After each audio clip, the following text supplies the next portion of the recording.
रामपुर में रात भर चली वाहनों की आकस्मिक चेकिंग। खाली वाहन की संदिग्ध नंबर प्लेट पर पुलिस की पैनी नजर। रविवार देर रात प्रशासनिक सख्ती के तहत उपखनिज परिवहन करने वाले वाहनों की अचानक जांच अभियान की गई।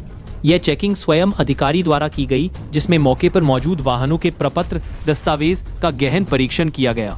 अजीतपुर स्थित चेक पॉइंट एवं जीरो पॉइंट पर हुई इस कार्रवाई के दौरान परिवहन में लगे अधिकांश वाहन नियमों के अनुरूप पाए गए। हालांकि चेकिंग के बीच एक खाली वाहन संदिग्ध स्थिति में मिला, जिसकी नंबर प्लेट आंशिक रूप से क्षतिग्रस्त और हल्की मुड़ी हुई अवस्था में थी। सुरक्षा कारणों के चलते उक्त वाहन को नियमानुसार पुलिस की सुपुर्दगी में भेज दिया गया। अधिकारी ने मौके पर मौजूद चेक पॉइंट पर तैनात कर्मचारियों और अधिकारियों की उपस्थिति का भी निरीक्षण किया। सभी कर्मचारी अपने अपने दायित्वों का निर्वहन करते हुए तत्परता से ड्यूटी पर मौजूद पाए गए। इस दौरान रात्रिकालीन ड्यूटी पर तैनात सभी अधिकारियों और कर्मचारियों को कड़े निर्देश दिए गए कि भविष्य में यदि कोई भी वाहन बिना वैध प्रपत्रों या अवैध रूप से उपखनिज का परिवहन करता हुआ पाया जाता है तो उसके विरुद्ध त्वरित और कठोर दंडात्मक कार्रवाई सुनिश्चित की जाए। अधिकारियों ने स्पष्ट किया कि खनिज परिवहन से जुड़ी किसी भी अनियमितता पर अब जीरो टॉलरेंस की नीति अपनाई जाएगी। प्रशासन ने यह भी संकेत दिया कि इस तरह के औचक निरीक्षण भविष्य में भी जारी रहेंगे, ताकि अवैध खनन और परिवहन पर प्रभावी नियंत्रण रखा जा सके। यहाँ पर अपनी समस्या को लेकर क्या कहना चाहिए? साइड पीछे कर लो यार।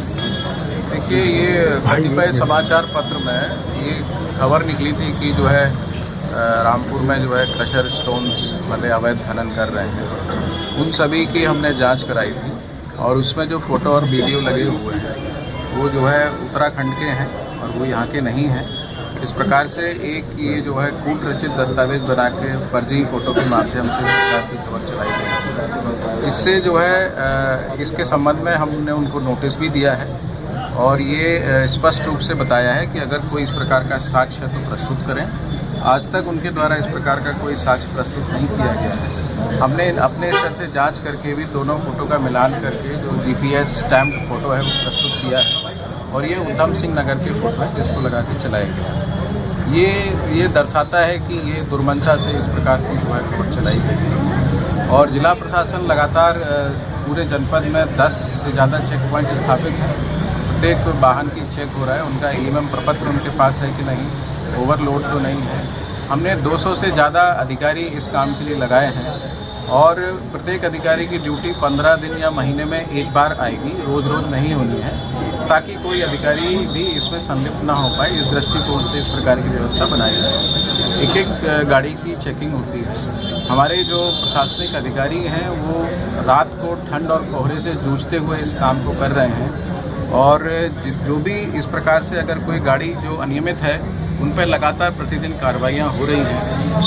60 से अधिक गाड़ियों को पिछले 5 दिन के अभियान में जब्त किया गया है, उन पर कार्रवाई की गई है। 45 से अधिक लोगों पर जुर्माना लाया गया है। 15 से अधिक लोगों को अवैध खनन के मामलों में जो है मुकदमा लिखवा के कुछ लोगों को जेल भी भेजा गया है। इस संबंध में लगातार हम लोग कार्रवाई कर रहे हैं। बट इसके साथ ये भी है कि जो वैध खनन व्यवसायी हैं, जो लीगली अपना काम कर रहे हैं, उनकी भी सुरक्षा जरूरी है। हम प्रशासन ये सुनिश्चित करेगा कि उनका कोई उत्पीड़न ना कर पाए, उन पर कोई अनावश्यक दबाव ना बना पाए। जैसा कि आप सभी समझते हैं कि शासकीय योजनाओं में भी निर्माण कार्य होते हैं, लोग अपना निजी घर भी बनाते हैं। सबको जो खनन सामग्री है, ईंट है, बालू, बजरी इत्यादि सबकी आवश्यकता होती है।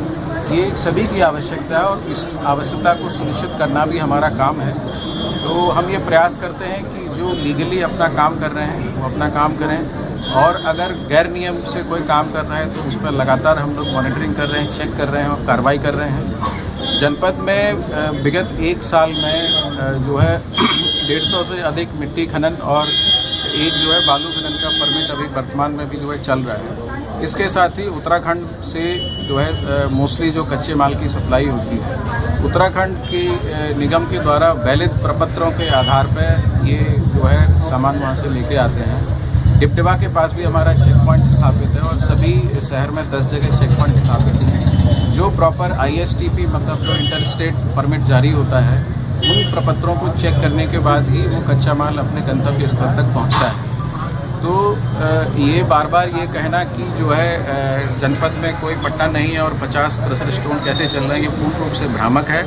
जनपद में एक जो है बालू का पट्टा संचालित है और इसके अलावा उत्तराखंड से जो सप्लाई होती है वहाँ पे जो पट्टे चल रहे हैं उनसे वैध जो है प्रपत्रों के आधार पर यहाँ पे जो क्रशर संचालक हैं वो उसको लेके आते हैं। डीएम साहब, देखा जा रहा है कि देर रात आप लगातार जो है लोग सड़कों पर आप जा रहे हैं, चेकिंग भी कर रहे हैं, लगातार देख रहे हैं, उसके बावजूद सर ये सब चीज़ें तो क्या कहना चाहिए? देखिए, ये पूर्ण रूप से दुर्मंशा और अनुचित दबाव बनाने का प्रयास है। मैं कल रात्रि को भी मैंने खुद स्वयं इसको चेक किया था। उसका आशय सिर्फ ये था कि जो हमारे अधिकारी रात को ठंड में कोहरे में काम कर रहे हैं उनका एक मनोबल बढ़ाने की दृष्टि से कार्य किया गया था, ताकि उनको ये लगे कि उनके जो वरिष्ठ अधिकारी हैं वे स्वयं भी इस कार्य में मेहनत कर रहे हैं। और मुझे लगता है इस प्रकार के निरीक्षण से उनका मनोबल बढ़ेगा और वो और बेहतर तरीके से काम करेंगे। डीएम साहब, जो पोस्ट का पुष्टि हो चुकी है कि वो पोस्ट उत्तराखंड की है, अब उसमें लीगली कार्रवाई आप क्या करेंगे? हमने उनको लीगल नोटिस भेजा है और अगर निर्धारित समयावधि में उसका जवाब प्राप्त नहीं होता है तो आगे जो है उसमें विधिक कार्रवाई की जाएगी। क्रिमिनल डिफेमेशन, सिविल डिफेमेशन इत्यादि जो भी उसमें हमारे पास कानूनी सलाह लेके जो भी उसमें आगे की कार्रवाई होगी वो निश्चित रूप से की जाएगी। सर, वैध जो लोग वैध खनन करते हैं उन लोगों के लिए तो आपने बता दिया था, जो लोग अवैध खनन करते हैं उनके लिए सर क्या कहना चाहिए? क्या चेतावनी रहेगी आपके लिए? अवैध खनन जो लोग कर रहे हैं उनके लिए सख्त चेतावनी है, सख्त से सख्त जो है सजा दी जाएगी। हाल ही में आपने देखा होगा कि कुछ लोगों पर मुकदमा लिखवा के जेल भी भेजा गया है। जी जी। तो इस प्रकार की कठोर कार्रवाई जो है पूर्व में नहीं हुई है, सिर्फ जुर्माना लगा के छोड़ दिया जाता है। लेकिन हम उससे एक कदम आगे बढ़े हैं ये संदेश देने के लिए कि अवैध गतिविधियाँ, अवैध खनन किसी दिशा में बर्दाश्त नहीं किया जाएगा।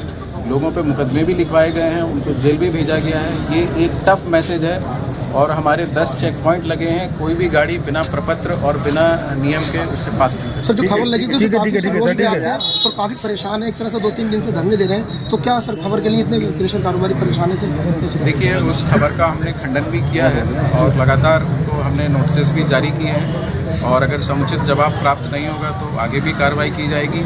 मैं आपको बताना चाहूँगा कि अभी तक कोई भी साक्ष्य उन्होंने अपने पक्ष में प्रस्तुत नहीं किया है। इससे ये सीधा ये समझ में आता है कि ये एक फर्जी खबर थी और फर्जी दस्तावेजों के आधार पर इसको बनाया गया था। हम इसी प्रकार से कार्रवाई करते रहेंगे। ठीक है सर, ठीक है, थैंक यू सर। लखनऊ की हर बड़ी हलचल, अपराध की सच्ची खबरें, द लखनऊ टाइम्स, सबसे तेज, सबसे सही।